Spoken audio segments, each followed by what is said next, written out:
Yemi Yes Ujungu waniri kurewa Uni mwana wakaningu Anurapa Iwo mari Kaningu Oyo rapavana Kaningu Arapavana Kaningu Arapavana Vanorwara nezvirwiri zvakasiyana siyana Arapavana Yemi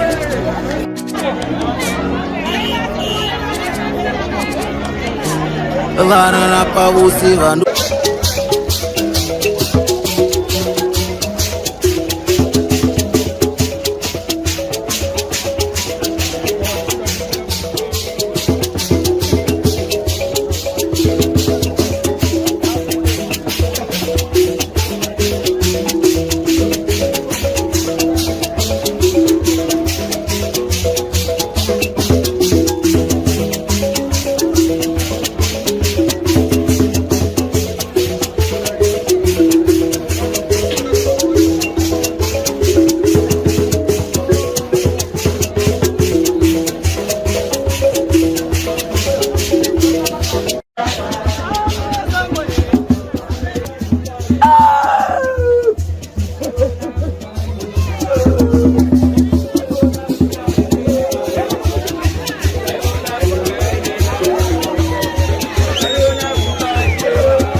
Explore our exclusive offers at PC Onzi Realtors Private Limited, your one-stop destination for all real estate services.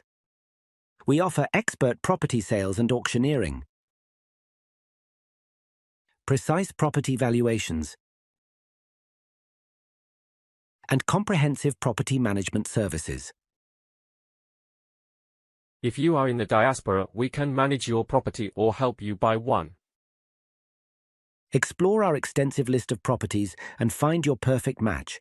Check out our competitive pricing offers today. For more information, visit our offices or call us at the numbers provided on screen. We are Llama Global Solutions, your trusted partner for seamless business compliance. Specializing in company registration, Llama Global Solutions makes your business legit and ready to operate seamlessly. We also handle tax clearance, ensuring your business stays compliant and worry-free. Additionally, Llama Global Solutions makes VART registration simple and straightforward, your trusted partner for smooth and efficient compliance. For more details, visit our offices at the address shown on screen or give us a call at +263 77487 2063. Discover our exclusive offer at Lochi. Civil servants can now get 0% deposit on all solar installations. Experience sustainable energy without any upfront costs. Join us in powering your home with clean, affordable solar energy today. For more information, contact us on 0773859785 or visit our offices at office number G11 Eastgate Market, Harare, Zimbabwe.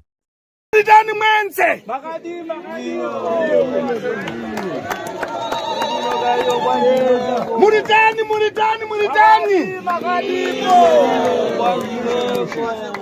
Iwe uritani iwe amai makadiko iwe ndakakukata leo iwe ndakakubata kama mzukuru wangu ndikukunamiza one ndikukunyepera ere kana taiwa chadidi chiwa ukufomera na mtima wako one moyo wako ere kana taiwa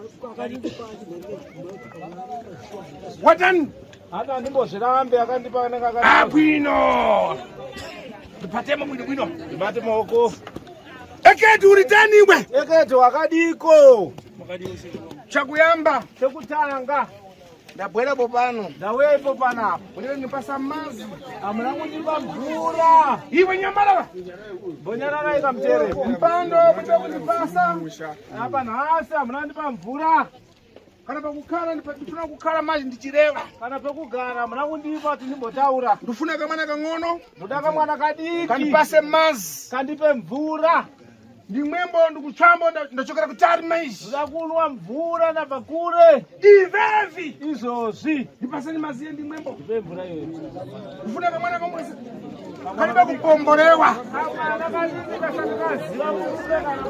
ngakabwere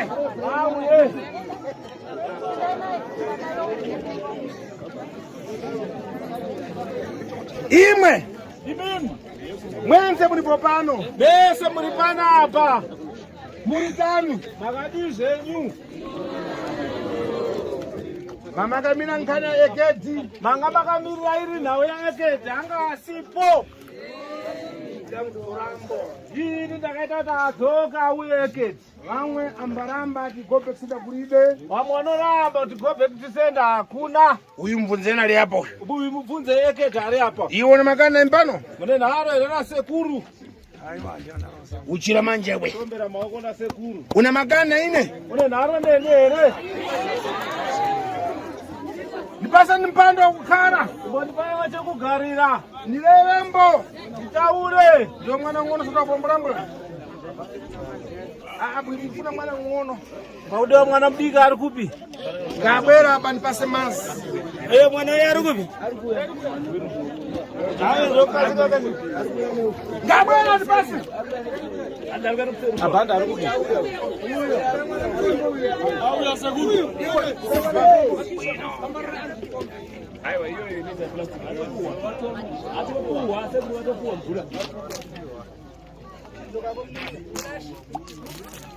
mpaseni $20 mpaseni $20 iwe kobiri mari iyi ukagula zvamufuna opa nda kuti unotenga zvaunoda uzvinzwa jensi zvamufuna zvese zvaunoda ukagure unotenga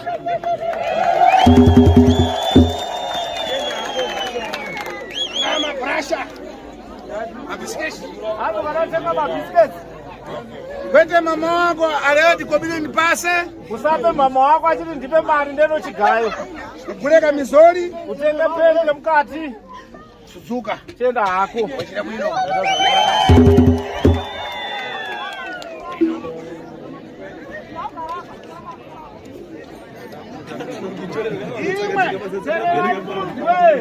yamarani mumve aika munzwe no ari kuponi no ari kupi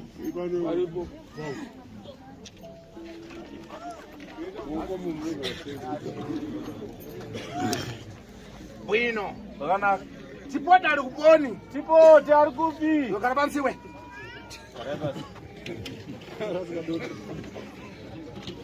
iweka tipotiwe tipoti ari kupi ko atava aenda kupi ko waonambo zvinchitika we maona zvinoitika mweyu uyu eketi nakatipoti anzirana ekedi nakatipoti vanozivana kweve nyebesi yako iri kuponi ko ari kupi akatipoti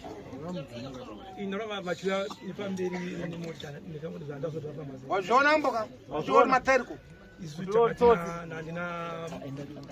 mwense teererai munzwe mese mulipo pano muri panapa eketi alibe dzvindu ekedi zvinhu zvake akatoresa kare uyu ali apo uyu ari apa mukuzviona tani mukuzviona sei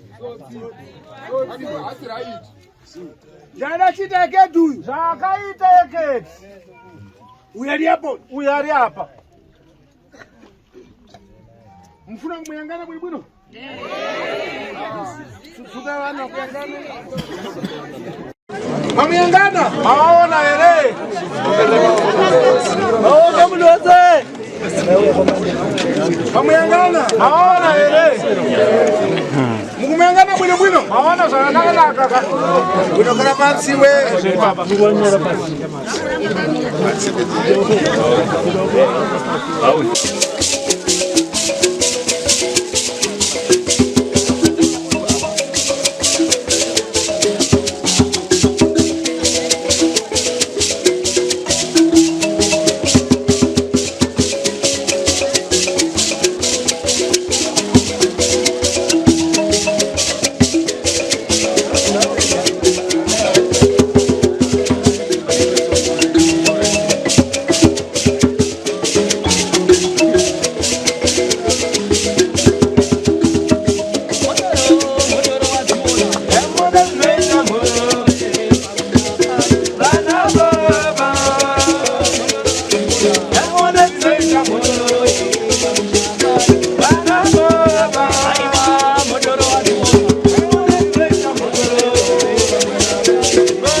Ipo pano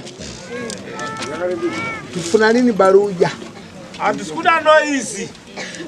Tufuna lini tipase nchito polisia? Atisuda upa basa mapurisa.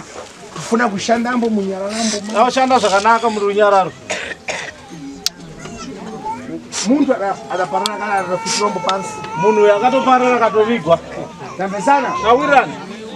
Kwa tukalewambo palibe palibe. Kana tikataura hafa akamuka. Tambe sana. Tawirani. Sasa tufuna lini baruja? Saka tisuda ndo hizi. Mundu achida baruja. Muna aneta ndo hizi. Mmangeni, Musungei, musamenye, musamurowe. atisukulizambo baruja. Atisikuda kuti paitike ndo hizi. Fulani kuna mropa popano. Andidi kuona ropa. Maso manga. Maso mangu. Tambe sana. Tawirana ka. Reka kupusa. Reka kupusa. Arapasha yangu nao pano lero. Akomana wangu ndawe nao nasi. Tambe sana. Tawirana ka. Angumenya. Anokurowa. Mokonambo imwe arapashi imwe. Akomana ipo. Mokona mundu achita zwa pesi. Mukona munhu ari kupusa. Mcheteni bwino. Mchetene zvakanaka. Pite naye kusangoko. Mwena naye kuro. Akapinde gureko kule. Anopinda zvigure koko. Odzoka ari bwino. Madzoka akanyarara. Akafika popano. Akasvika panapo. Anata ndakoma manje. Andarara akoma wangwa. Vambelesa. Vanzwisisa. Mumenya kusangoko nifuna nikuyangana manje. Andiri kuona muchimurowa. Mcheteni bwino. Muwira naye. Pite naye kusangoko. Mwenda naye kusango. Tambe sana. Tawirana ka. Funa lini baruja iwo nyamara. Iwe chinyara rotere. Chakombo chaobwerambo obwera kusiyangana maso. Iwe wauya kuzoona nemaziso. Bwino nkana tabwera popano. Nawe atainga pano. Inkana ya eketi. Inawe baba vanonzi eketi. Tina murapashu adapatwa mbona mpepo. Tine mukomana akabatwa nemhepo. Impano ansikulamba tindiri mkuru pa ntchito. Inini handisi kuti ndiri muhombe pabasa iri. Asi ntchito idayamba na anzanga. Asi basa rakatanga nevamwe vangu vachiona nawi. Tamve sana. Tawirana ka. Tina murapashu mwe bwera pafupi. Baba. Kuti mpale ndisabwerambo. Kuti inini ndizouyawo pabasa iri. Tina mwanzanga. Ndine mumwe wangu. Amenya ntchito. Aita basa. Profitambo. Mprofita. Uyu Eketi. ada familia yake mbo. Pa ukama wawo. Padapita. Pa akaenda. Tsudzuka mwanzanga iwe. Sumukai baba. Ndibe basa na ndini mbana ndiri nyabesi. Inini ndiri ng'anga. Asite tumbiwamo. Asatakato Imbano senda bwerambo. Inini ndisati ndauya. Ndiriamba kumachira chena. Ndakataka kunamata. Masowe. Taipembera tensi. Tainamata tesi. Kanengo kuwera maisi.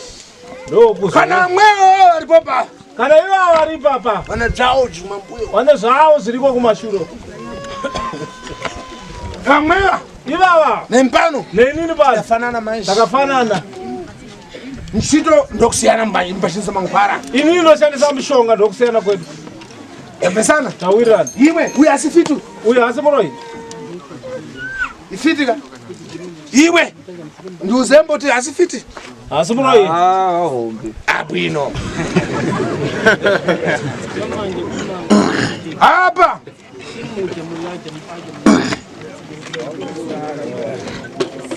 Fiti bali fiti funa kuchosa lero zvinhu zvawombo.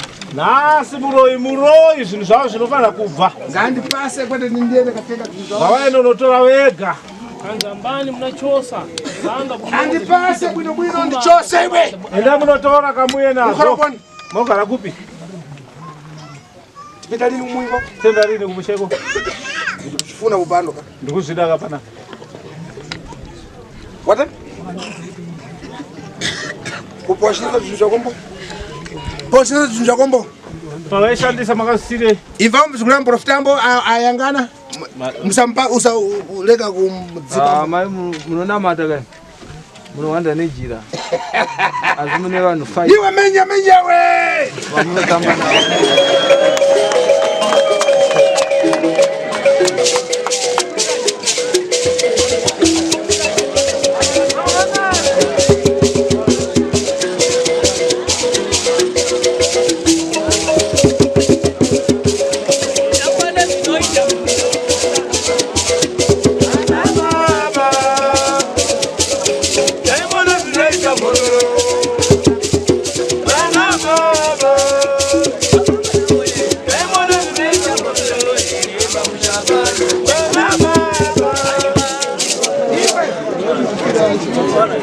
Lero Nasi. nkhani pa kuna kisambo. Nasi nawo pa ikunakidzira. Maprofita alipo mbo pano. Maprofita alipo pano. Vamwe mukati mani mu. Wamwe alimo imomo. Vakutekenya kuti hapo tiwa menyambo. Vatota hapo sekuru na maprofita zvigendera. Ibandi be charging. Inira ndina shanje. Tishana na wenza. Toshana tese. Mambezesa? Manzisisa. Kuna polisia? Kuna mapurisa. Kuna CID. Kuna CID. Venze polisia. Yes, inenge iri polisi. Matani? Hapa. Vanonamata bwino azvani vanhu avo vanoira navo 5 wamba iwe mtsikana materera ire zvataurwa taurai sekurisai taurai zvatova neprofita hanzi imimi munonamata asi mune vamwe venyu 5 ende ichocho ichokwadi asi kuna mumwe uye hasi kunyepa hanzi handisi kuramba anoita imwe nguva kupfitika ndinounga akachiveya imwe nguva kuda kakusa ngenyoka nawo yenyoka makabhoidzwa wataniwe mai sindikuramba mati hanzi handisi kuramba bwino iwe hanzi handizvirambe ndoziva nhau iyo mukumanikizirwambo one mukumanikidzirwa here kana taiwa ndikupopoterambo ndikupopotera here ndikushizirambo kuti ichambo basi kutichidzira kuti itya here bwino iwe leva kuleva kuti munthu fulani ndizvazvo matuve ako abva matuve ako fulani ndizvazvo zvakunama kuti pani iwe zvinhu zvakumbo iwewe zvinhu izvi ndezvenyu zvipita rini kumadziva tenda rini kumadziva nduzembo ndudzei chariri no uritaniwe no wakadi uritani kumwiri wakadi kumba maso hausi kuyangana bwinobwino hausi kuona here maziso uona usi uona utsi iwe leva inkhani yako wekha taura tinze nawo yako wega leva mprofitambo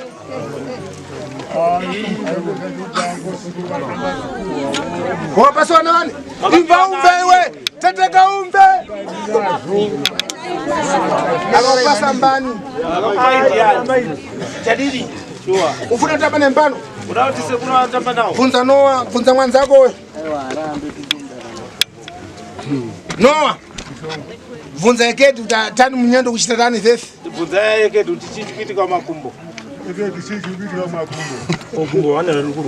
rukuwawaka uda ndikutsudzule one uda ndikusunungura here Ekedi kana taiwa imwe imbano ndamenya go back to sender inini ndakarowa go back to sender kuti Ekedi abwere uyu kuti Ekedi auye kudare kwangu ndimutsudzule one ndomuchimusunungura here kana taiwa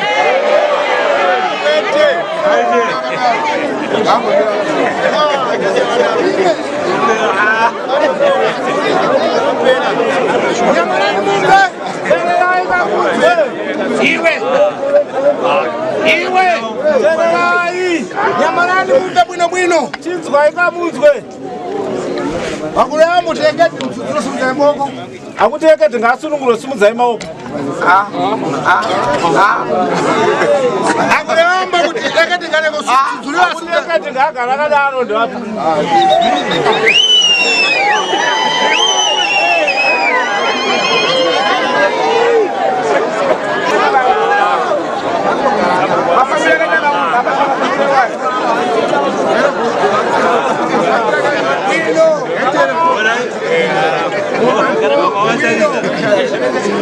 iwe nyamara we mwabata imini. Imimi mese makagara pasi wandakabata imimi.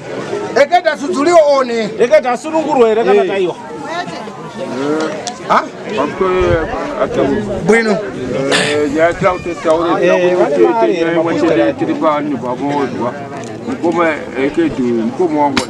Ndimtsudzule. Twasunungura.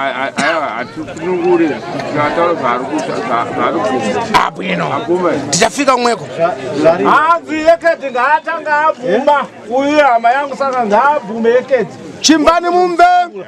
Chinzwa imunzwe. Mwenze paliwe chamukudziwambo. Mesa hapana chamukuziwa zvakafambirwa naeketi. Eketu. Eketu tiri pakati penyaya iyi. Imbana bwana popano. Inini ndakakuvimbisa kuti ndichauya futi zvakare panapa. Kuzachita zvinhu zvachembo. Kuti ndizobvisa zvinhu zvaeketi. Ndizvo. Ndizvo here. Bwino ekete akati nada kanengo adapusa mashi. Iye akabva aona kuti sekuru kanengo akapusa. Ndifuna kumuyangana bwino. Ndoda kuti ndimuone zvakanaka. Ndifuna kumunyadzisa mashi. Ndoda kunyadzisa sekuru kanengo. Uyu.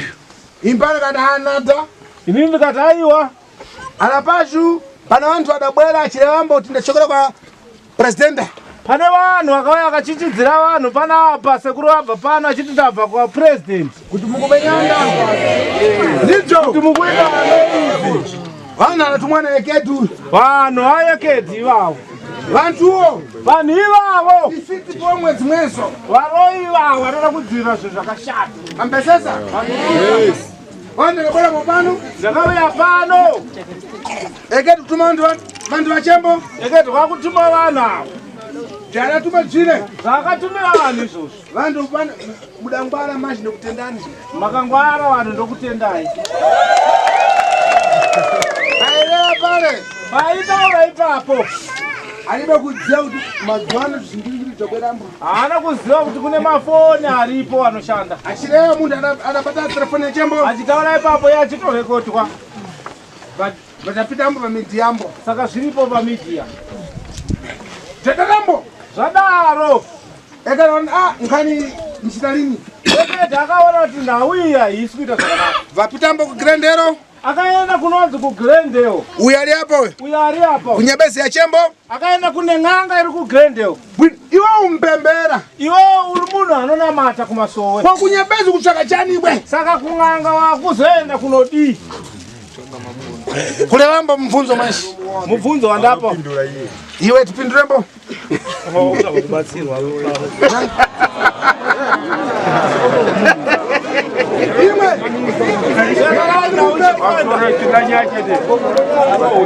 Nyamarani bwino Generambo Zvadaro atsvaka nyabezi yachembo akanotsvaga n'anga iyi vachajombo kobiri akachadya mari koko akarevambo kuti pano akataura kuti inini pano nyabezi akafuna deshi mujonji n'anga iye akamuchaja 10,000 akati ndiribe akati mari iyoyo handina ndina uminjawo ndine 1,000 handinayo ubwere usiku usachusa zvinhu zvanga saka ndinoda kuti uye usiku ubvisa zvinhu izvi kanengo pachabwera kanengo paanozouya achida kubvisa azvisore anobva ashayiwa zvinhu zvangu anyare abva anyara pakazara vanhu uyu ari apo uyu ari apo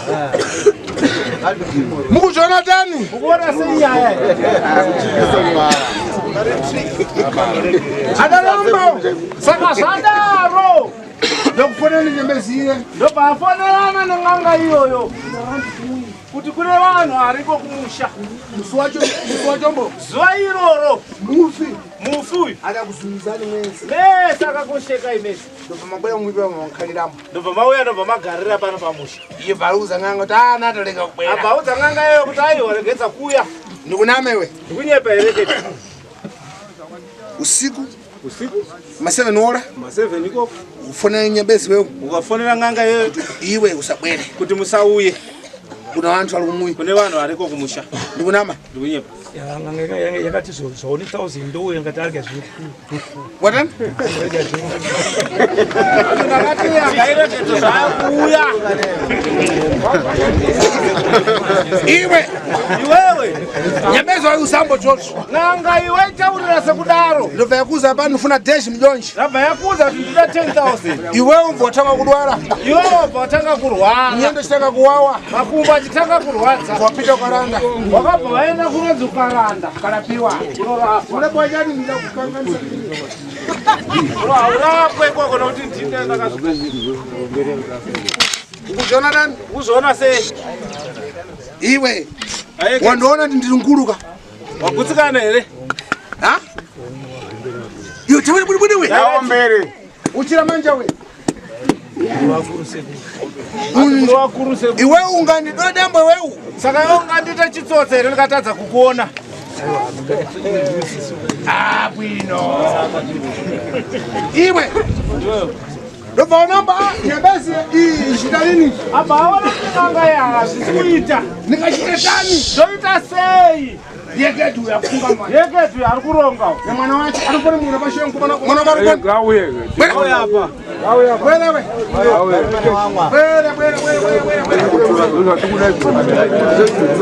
kama buda da asante iwe Jesu zvandukulewa impana ngalipo zvese zvandikutaura izvi ndandiripo here kwete ndikukunamisa one ndikukunyeperere muzukuru wangu revamba sumuka ureva kuti lero mpanda chipambo hanzi sumuka mutaura kuti aiwa ndachipa shuwa chokwadi reva weka taurai vega kutaurisa aiwa ndachipa chokwadi ava vakuru reva bwino bwino sekuru vakuru indachipa wachipa sekuru vakuru indachipa revamba kuti ndimatakanure taurati sekuru ndimatakanure sekuru ndimatakanure anchipisa manje anochipisa imbanda chipambo ndachitanga mwana kang'ono menshi ndadzoka kuita mwana mudiki ndaita mwana mudiki zvese zvawachiita nausiku imbani chikuyangana dzvangamba hati zvese zvawaita usiku zvese kurai kuona uyo akuchita some kuti uyo akudai so ndichiona pabamira panga ndichiona pagrasi panga iwe muzukuru aripone mwana wachembo ifiti pamwe bata muno iye we challenge matuvu yako bwana uye iko kuno kuzotora vanhu musha munoti ndivabatsire mapachena uye achibvarambo basi nanyambesisa chembo uye achimhanya chete mung'anga panguva iyoyo kuti mbane ndinyarembo kuti nini ndisvika pakunyara tuvu yako ewe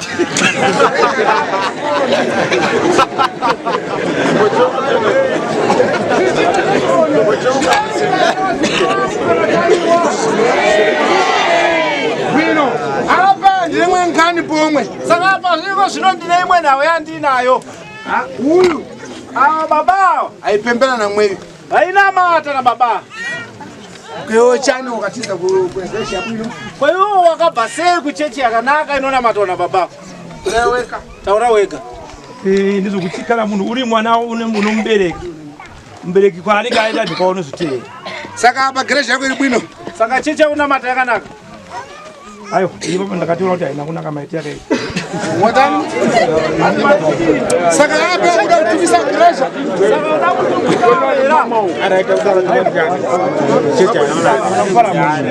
watana watukwe uta wakapara mbosa iye ndakapara mbosa kuna mwandu kunjoko vamwe vanhu vari kunzo ambaramba kuti ati ukananga machita madrama nokuti kune vamwe vanoti sekuru kanenge vanoita drama iri drama one iri drama here uya mpenga uya anopenga here kotani maishorambo kuti zvinhu zvisabude padeche kosei maishora kuti zvinhu zvisabude pachena pasina fiti kune zvaku zvakuita mombe yofuna kupaya wewe yamuda kuuraya iwewe ifuna kujona ntipesa village vanhu vese vari muno munzvimbo vese vari pano vanofana kudya mombe apa pang'ono kapisa pang'ono paimawa yaiurayiwe mangwana ndodansi kuitenga mashi imba handisi kutora kusvika mombe wapasa kusvika mombe yauya yafirisire ng'ombeyo yapa mombe unifonera manje unondifonera ndichata shamwari yangu ndochata shamwari yangu ndifuna bwino apa chimbokwanisa pang'ono munogona here kuparidza zvishoma Juzano Paridza Eketi paridza Senza we Senza Paridza Shoko la mzungu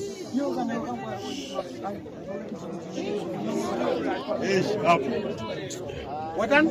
ndikukwanisa kuparidza nhasi Chadiriza mangwana But ngombe leo mangwana ndati mombe iurayiwa yavantu ibisa ngombe ziviri mawa unobvisa mombe 2 yala pasha yevakomana vagulise vatengese kana ufuna kuripota kupolisia kana uchida kumangana kumapurisa asunge mpano anosunga sekuru kaneko asunga mpepa achikwanisa anoisunga mhepa achakaigona chadiri impani sawa lamba ndasuka basi kumatako bhozi ndizoramba ndanga kusunga chete ndikusunungura munyendo ndikusudzura munyendo andiusunungure gumbo bwira ngatireda yangana leva tipi taurai tisunungure gumbo rangu iri ndikunogona kubasa bwira wa adamenya kwa bisana ruponi vakarowa gope kusenda usimudzai kwera roho kufupi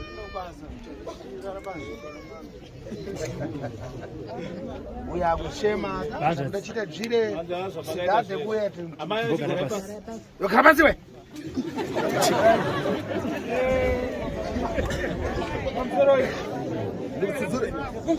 kumbira rekere a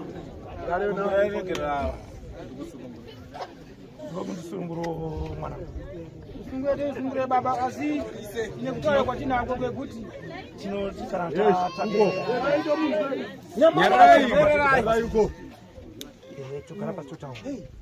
ya baba vaikuti tichagara pasi nangwatotaura asina tintaura pazvizhinji zvaziva secret funga takaparadza pfuma yakawanda tichitsvaka dambudziko remunhu ari kuziva uyu mukomana ane mhuri angara kwekwedzi ane mwedzi ari panapo iri kusafa ikuda kwezvinhu zvamunoziva baba atara ndichikumbira kuti momusunungurawo mari muchamusungura sei isu semhuri wotagara pasi takawesa zvakawanda sekuti wakawesitawo zvakawanda tichifambira nyaya yene zvinhu kuda kwamunhu wanda saka kana matendera pakati pedu ari kuti tichagara pasi touitirana mangwana but ng'ombe ndifuna tipayo maombo pano mombe dati urayiwe mangwana pano ndoti ndikusiya ndode mwei nzvimbo iyoyi ukairasa mbo ukairasa zvako haya vachivapai mukana sekuru vagare semhuri sekutaura kwaita eketi nekutaurawo kwaita ana muriwa kuti ayo ngatimbosangana semhuri mangwana asi ng'ombe ngadayiwe mawa achijambo ng'ombe ifirisera apa ndoda yangu iripo mashi nzvimbo yangu ichiripo haya munhu mukuru isekuru eketi akwana chimunzwireiwo tsitsi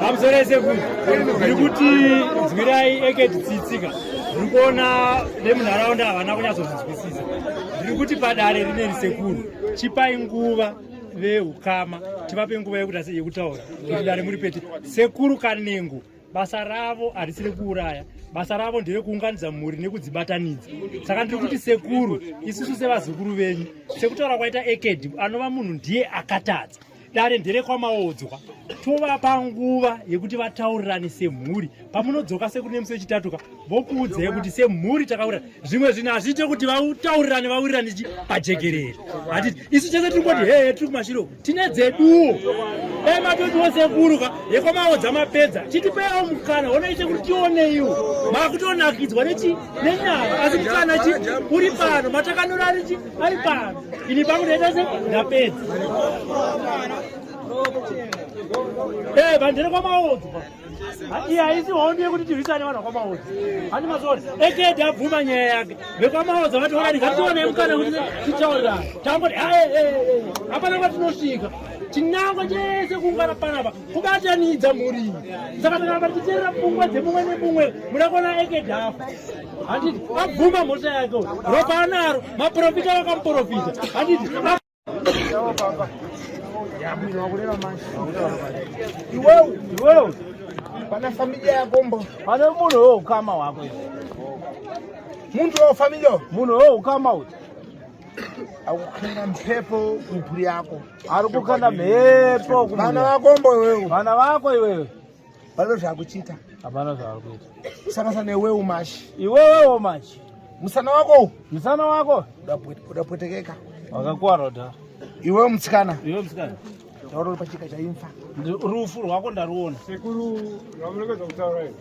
Ndonzwa musara uchindi rwako. Nyamara ndakuza kale. Yo nyarara ndakuza. Yo zati wo kama wangu wakati. Nyamara. Mutsikana. Uyu musikana uyu. Ndokumvira tsitsi. Ndakunzwa tsitsi. Palibe munhu odatazira. Hauna munhu wakatadzira. Asi uri pachijana chaimfa. Wapa chijana rufu rasvika. Akufuna mafuta nyama yako tuku yako. Ndikukuza. Izvi zvinhu zvinozolongewa. Vantu vacha ndikuda kupano. Vari popano ifesi.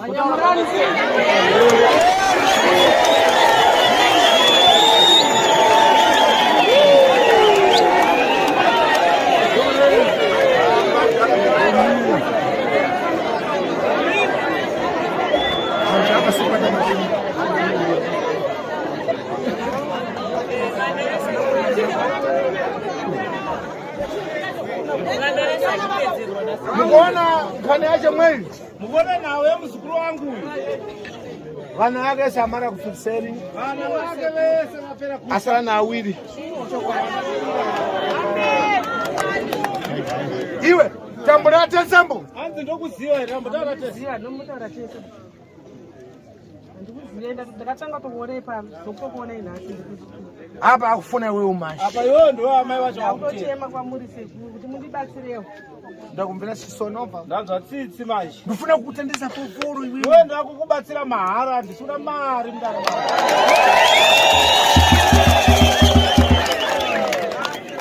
Chijana mashi chamara apa.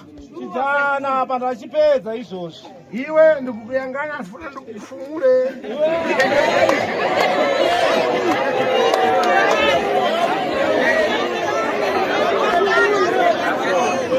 Omuna varobona. Babu levar para o André para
Iwe ndikunama one ndikunyepa here kana tayo watambule vana vangasi makunyala mashi zvakuchitika mbo zvakuitika manje adakuura mukadzi wako ndiavo ukuona nkani kuchitika mbo ukuona zviri kuitika mukadzi wako mbuyu mudzimai wako uyu akagona kana arara arota anotorota varoya vachiuya ende varoya varipo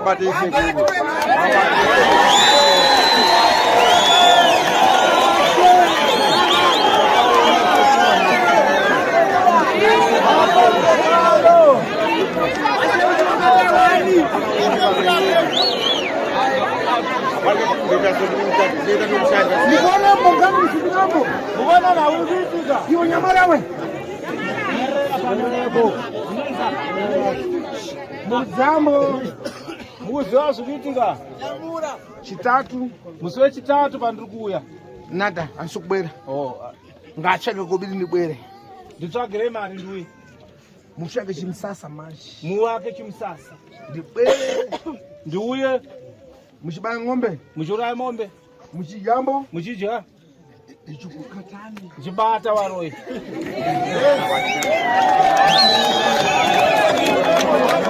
Iwe. Vana wako zimazengu. Vana wako mapenzi. Vari kukata kobiri. Vanotaka mazi. Vana marika sendera vari kubata. Tatambura shuwa Chanetseka. Unamwona? Munzembo. Mwana zinoitika. Kuna kwani kuchita ndamuyangana kale uno. Ndamwona kudaro. Uyu ana mwamuna kwa usiku anampombora usiku. Yana murume wake usiku. Angona achipombolewa usiku. Uyu anorara usiku wese achikwirwa. Nyumba balira. Imba hapana. Ukoona zvinchitika. Umeona zinoitika. Ukusetsa. Kusetsa chani? Mamuna usiku tiwo. Ambombora meshi. Akawira na muntu. Akawira na munhu wake. Mazuva mang'ono. Mazuva mang'ono. Zvamara. Zvinotopera. Tembo. Abwino ndadziyambo. Pana muntu. Pane munhu. Abirwambo usiku. Pane munhu abirwa usiku. Ngabwera ndiuze mbavha yacho.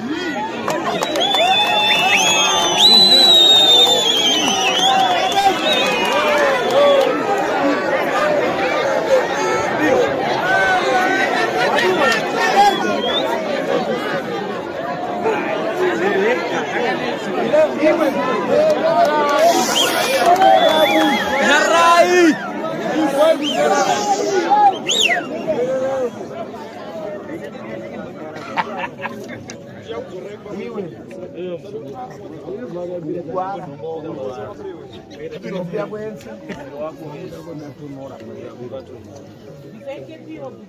Zvanani chite manje. Zvandira kuti ndiite manje. Nguva yamara. Nguva dzafamba.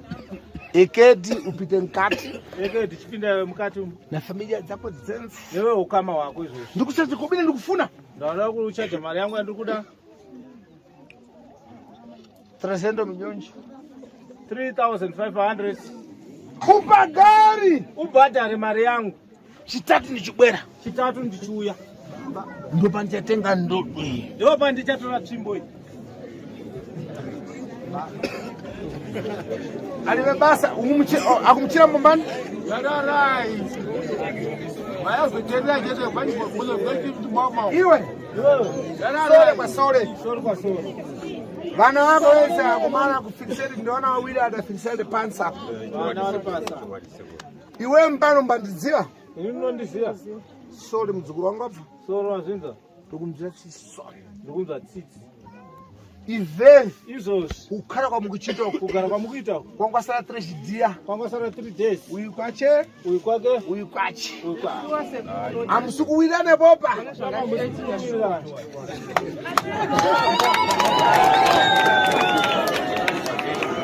pane nyumba hapana imba uyu akafamba akupa zvakamamuna uyu anzwawo uyu akakhala kuti pamwe mkazi ifito mukadzi uyu uyo pomwe achiti mamuna ifito anditi pamwewo murume uyu but zvikowani izvesi asi mukurwadzi pana muntu mwana mng'ono uyu ana uyu pane mwana mudiki uyu kakudwara izvesi mambesesa ndifuna kuti nyumba iparare maisha ndisina kuti imba iparare iwe mukadzi wako nomufuna iwe mudzimai wako nomuti but chanjo dzinawandisa iwe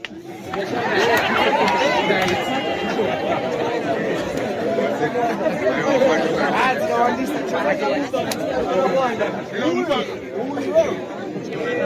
iwe angufuna unobva undidziva ane chanji mwii uyu ali apa sikunamisa iwe ndikunama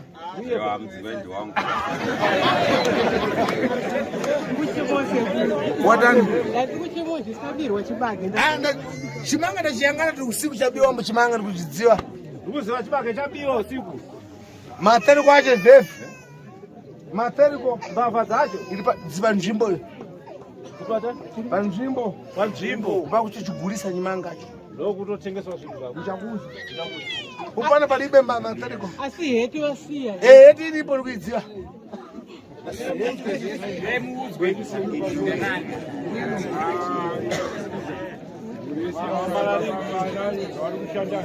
Bwino, zvakanaka.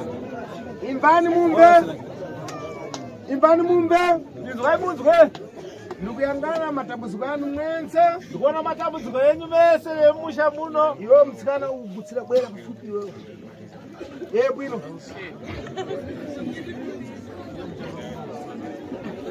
Mwense ndikukuyanganani. Mese ndikukuonai.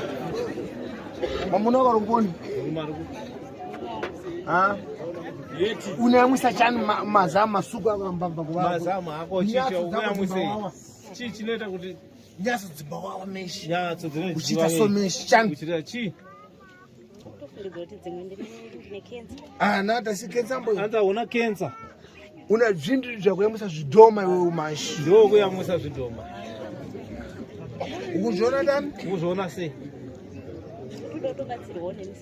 Unkara kwani? Unogara kupi? Ndifuna kuthandisa fovhore wewe. Iwe ndikubatsira futi mahara.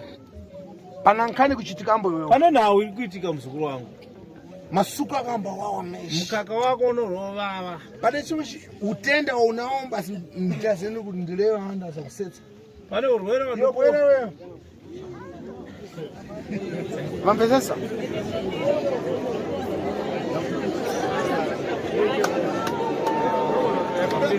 Pana nkhani kuchitika. Pane nawo ikuitika. Iwe nyamara we. Tererai. Iwe umashi. Iwe msikana. Masa yako achatosoka. Masa yako akayangana meshi. Masenyo achapofomara kana muchiona. Mukona usi. Achinyereza kuti mundu abva kukura mafundeni. Iwe bwera we. Bwera.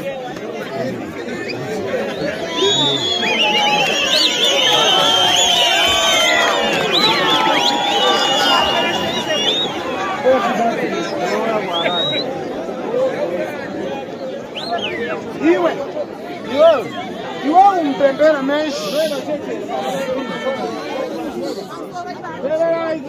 Yaraika tinzwe. Iwe umbapembera chadidi. Iwe unona mata kuchechi. But ngani kuchitika mbo? Asina uri kuitika manje. Gresha kwa kupembera. Kuchechi kwa uri kuna manje. Mukurisana ukuru mashi. Kune ukuru kurwisana ikoko. Kuti wewe udzikira mashi. Kuti wewe udzikira. Nkhana chakwarambo wewe. Na wewe chakwarire wewe. Usalewe chadidi chonongoona mbo chadidi chiye. Nyamara. Mbonyara. Una mangani? Une naro. Ule chadidi? Untaona chokwadi? Aubende meshi. Aubende? Chanongoona mbo wewe. Chanongoona. Undileta pa maphonya apa. Kuti apa makanga rambo jocho. Ndozo chakwarire. Ngana kugereja kushasira mankhwara. Nawe mishonga kuchechi kuyakura. Una mangani? Une naro. Ndikunamiza one. Unyepera ere kana daiwa. Usalewe chadidi mboleo manyepo. Ndozo chokwadi monyepa. Chanongona chadidika. Uchina wata ndo kushangana. Ndoro dai zana kushona. Manje mwaranga. Bwe, bvunza anthu. Mbobvunza wanga. Ndabvunza mbunzo wokuti Mwari anobvumere kuti tichinyepa pachechi ipapo. Iwewe vantu anokunongeza mbo wewe. Iwewe kutonongedzwa kuti iwewe une zvawakabata. Impano tiuka nengo. Inini sekuruka nengo. Andisi kukukata. Andisi kukubata. Umpembera chadidi. Unona mata chokwadi. Kinyari tembo. Uyi. Ana mankhwala pali pachadakata. Ana mishonga. Asambala chadidi. Aiwa. Bwino tembo ya mara mashi. Kinyari tembo. Iwe. Ukoona hawa? Hawa wabelewa mbo hawa. Mabirwa. Uyu ponga belewa usiku ponga uyu. Mabirwa futi. Asimatero kanga lipo pano. Mbava yache lipo pano. Mbava yache lipo pano. Kinyari tembo. Chitatu lubwela chitatu. Deketi kabeti. Deketi ndio. Bro.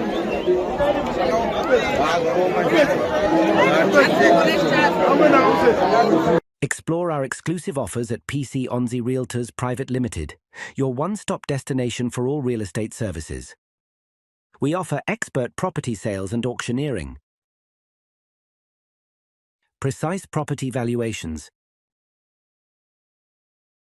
and comprehensive property management services. If you are in the diaspora, we can manage your property or help you buy one.